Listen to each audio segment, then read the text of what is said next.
For Crema Media's Polity, I'm Sane Dlamini. Photographer Paballo Thekiso discusses a book titled The Black Consciousness Reader.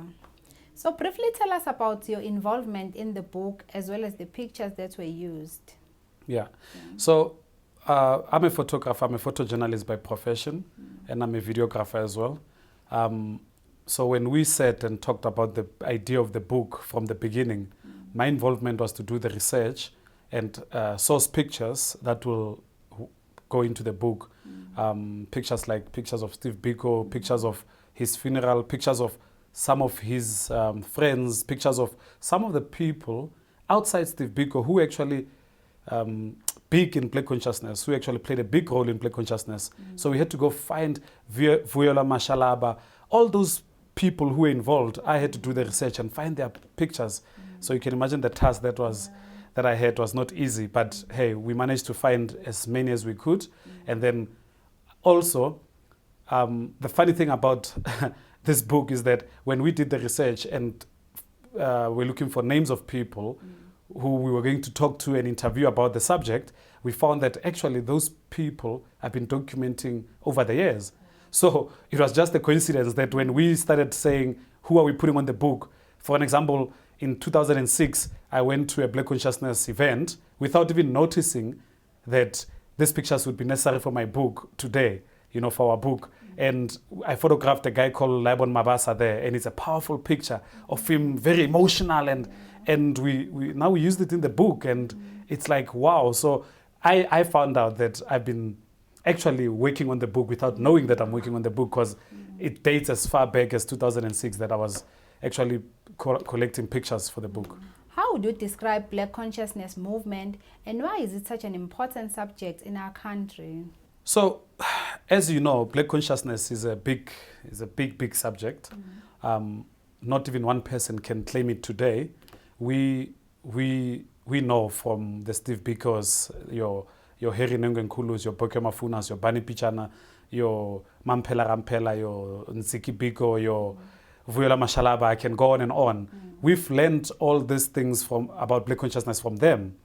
And unfortunately, people like Steve Biko were killed.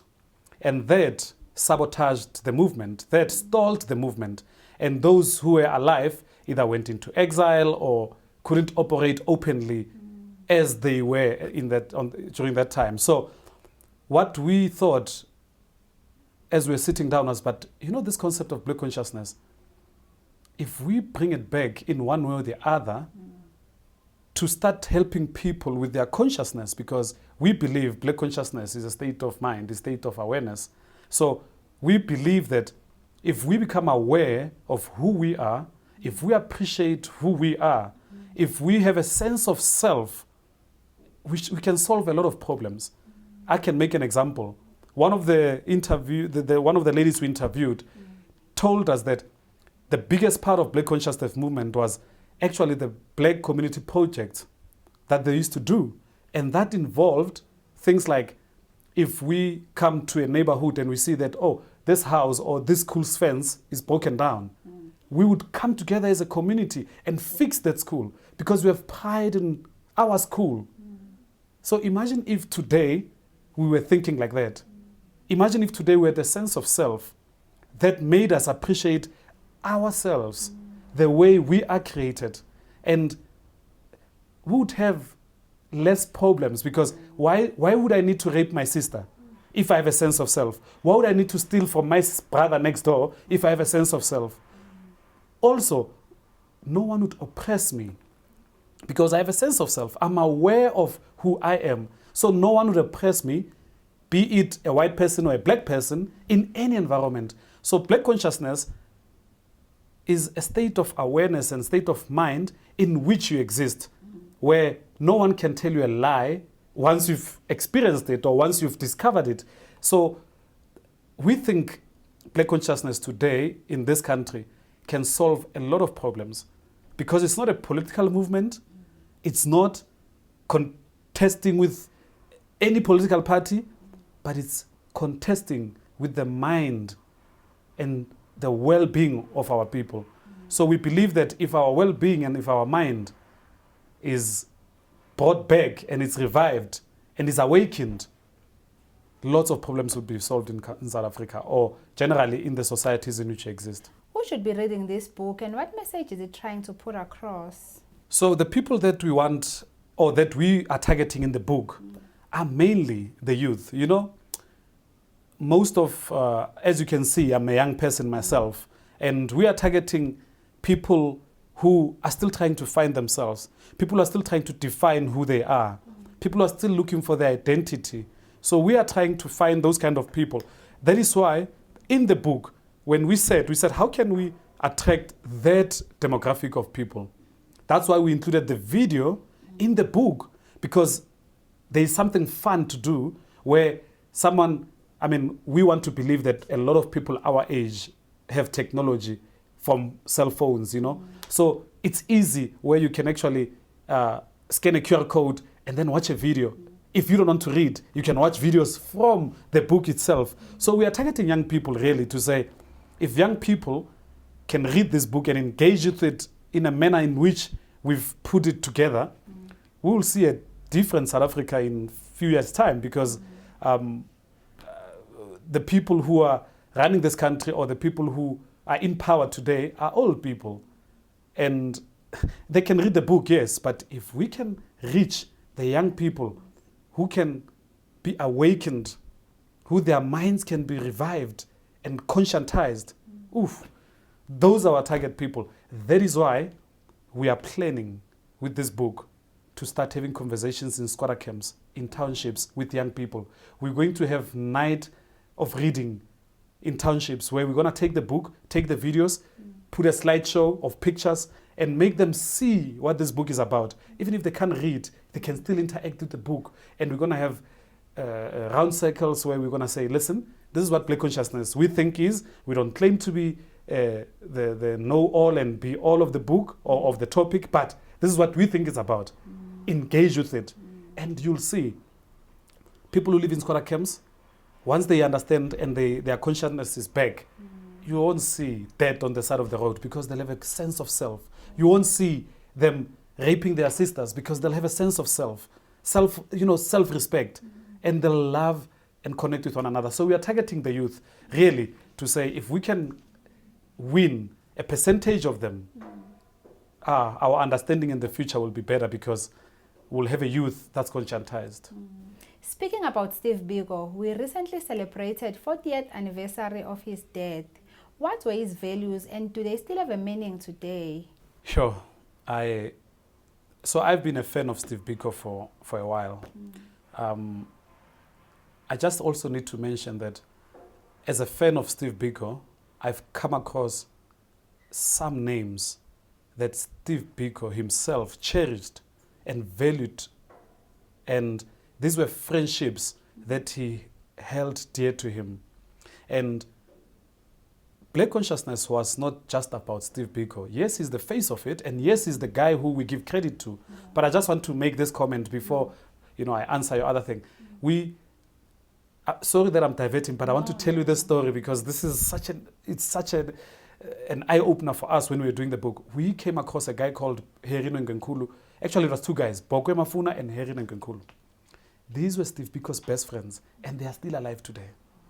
And for us to sit with them one-on-one and dig from their well and hear the wisdom, and we don't even know that Steve Biko's friends are still alive. But to sit with these guys and hear stories of how their relationship with Steve Biko, how they started Black Consciousness together with Steve Biko and many other people, it blew my mind off, because I've always thought Steve Biko, Black Consciousness, and nothing else. And now I know that it's bigger than that. Let me get back to your question.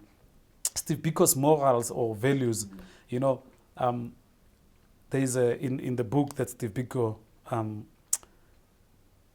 wrote, I Write What I Like.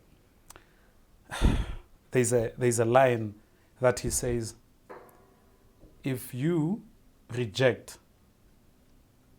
what you were made to be by your creator, you are insulting your creator.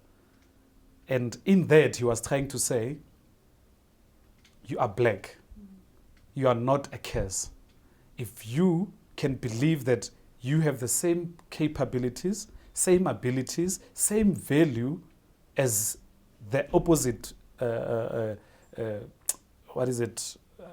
the white man, to put it bluntly, you'll be empowered and you'll know that no one will devalue you because you understand exactly who you are. So his value of self-worth, his value of loving his community, his value of togetherness. I mean, for someone like him to go start a clinic in a township at the time when the situation was so volatile for himself and serve the community. I mean, you can see that the ideology that this man had with his friends, if we caught to it, would be far as a people, because you'll value community, you'll value togetherness, you'll value each other as people. And for me, that's one of the things that I appreciated about the man and the ideology of Black consciousness, because you understand when we say umuntu ngabantu, it takes it even deeper, because you understand that I'm nothing without my neighbor, you know. And that's what basically Black consciousness was trying to do. They were trying to say, listen, forget about trying to be something else. Forget about the lie that you've been told. This is who you are. And you can exist in that space and excel. And that as a value till today, when I engage with different people, I engage from a different perspective, because no one is gonna tell me I'm useless, I'm inadequate, because I have a sense of, self-worth, and I have a sense of self-belief. And it doesn't come from anything but believing that my creator created me the way I am, and I'm special to that creator, and he didn't make a mistake by creating me the way he did. For those who might not know him, who is Steve Biko? Steve Biko, I can't claim to know Steve Biko, but from what I've read and from what I've heard, he was many things. He was a charmer, he was loved by women, he was handsome according to the ladies we've interviewed, but he was strong, he had courage, and there's a scene that we were told by Bokwe Mafuna when they were both arrested in the Eastern Cape, because Steve Biko defied the ban that was put on him and went and continued the Black consciousness work. And this man says Steve Biko looked at this policeman as he was trying to threaten him. And he said to him, "You will never do anything to me. You can kill this, but you can't kill this." And for that time, for him to have that courage to tell a white police officer, and I feel like, for me, the courage the man had encompasses who he was. Steve Biko, to me, is a courageous leader, is the lover of his people, is a man who, a lot of people don't know this because of, how we are as human beings. We make mistakes, we fall in love, he had the thing with Mampela, and that's all what people are talking about. But what we've heard from his friends, especially Herino Ngenkulu and Bokwe Mafuna, Steve Biko was a family man. He loved his kids, he loved his wife. So he was a lot of things. In that area, he might have been weak. You know how it is with women and guys, and but he valued family. And he didn't just value family that was immediate. He valued family that was broader in terms of his community, his environment, his people. So for me, he was a lover of people. He was a very, very smart and intelligent man. I wish people could, when you die, they can take your brain and put it in other people's brains, because I would love to have his brain. And he was just too, he was a leader, man. We've heard from people that there was no other person to choose from outside Steve Biko, because he was such a leader that you couldn't ignore him. So to me, he was lots of things, like I'm trying to explain. But mainly, he was just a courageous leader who knew what he was standing for and who stood for it with lots of things that were facing him. Chapter 6 draws an attention to women like Mampela Rampele, as well as Winnie Madikizela Mandela, to mention a few. How have they contributed to Black consciousness movement? So, excuse me. So in the book, we have a chapter just dedicated to women. Again, it was not just Steve Biko who contributed to Black consciousness. So when we did the research, we found names like Vuyelwa Mashalaba, who was actually called what did they call her? The mother of Black consciousness. She was part of the people who started Black consciousness or who pushed Black consciousness. So we found women like them, Mampela Rampela, all the names that, are in the book. They played such an important role because during those times, as women, men were marginalized, imagine women. But for women, at that time to stand up and fight, oh man, that's such rich culture. That's just rich history that we have, and their contribution was immense. And what we are trying to do with the book is to just, elevate these women, to reveal these women to the people, to say, listen, there are women like Mampela Rampela, Winnie Madikizela Mandela, like Sibongile Mkhabela, like Vuyelwa Mashalaba. All these people, all these women played a significant role in helping and shaping and molding this idea of Black consciousness. So they played, oh man, I can't even start to describe the role they played. But we are seeing it today. We are seeing it today in the women leaders who were inspired by these women, who now are standing up and having courage to say, you know what, these are our mothers who's fought this battle and will take, will take from where they left off and will continue fighting this battle. And it's said that in 2017, women are still faced with such many challenges that women in 1968, 63, 78, 76, they were still fighting for. But I guess it's a journey that we should continue fighting and continue walking, One day we'll overcome. Can you briefly tell us how retired Deputy Chief Judge Dikgang Moseneke, who is instrumental in the Life Esidimeni arbitration, holds a significant place within the history of Black consciousness movement? Your Mosenekes and there are many of them, your Banipichanas, I'm trying to think, your Ishmael Mkhabela, they played a vital role. And many of these guys were actually students of PAC, of Robert Sobukwe. And I believe that that's where they picked up the love of Black consciousness from. Because if you follow the PAC history and ideology, it's not far away from Black consciousness, So I think as PAC people, as PAC students, really, they were influenced by the PAC and brought the ideology and molded it. So the role they've played, and if you talk about Moseneke, Judge Moseneke has never actually left walking this path of Black consciousness. Till today, until he retired, he was a PAC member. And he got punished for that, and he got, let's not go there. But he played a very significant role, and he still continued to play it in the role in which he played, Can you tell us how the Fees Must Fall movement managed to bring this discussion? Black consciousness is a state of mind, a state of awareness, as I said. And in universities today, you can touch consciousness.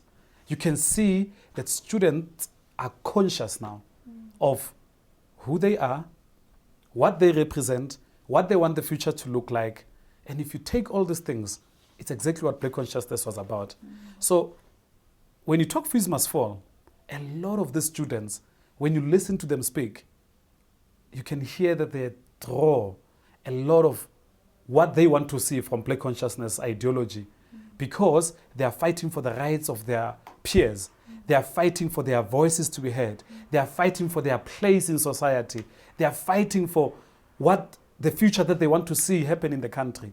So they draw so much from Black consciousness. And when we did the research, and when we spoke and interviewed a lot of these women, a lot of these students, we found that it's actually consciousness that has reached them, that's making them behave the way they're behaving.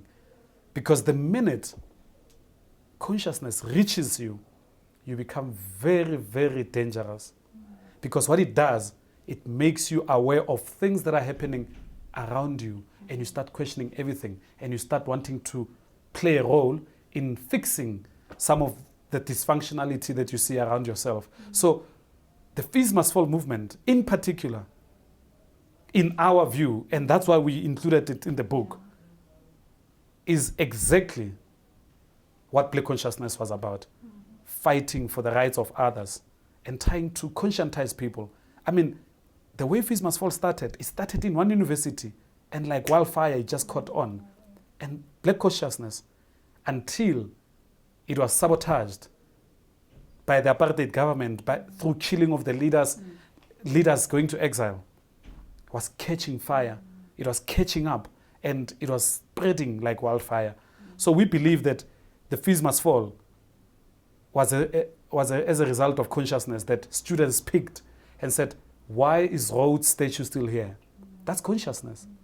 Why did you promise us this, but you didn't deliver it? That's consciousness starting to question the status quo. So we believe that Fees Must Fall draws a lot from Black consciousness ideology.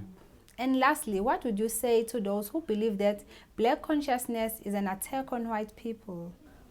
This is one of the tough topics when it comes to Black consciousness.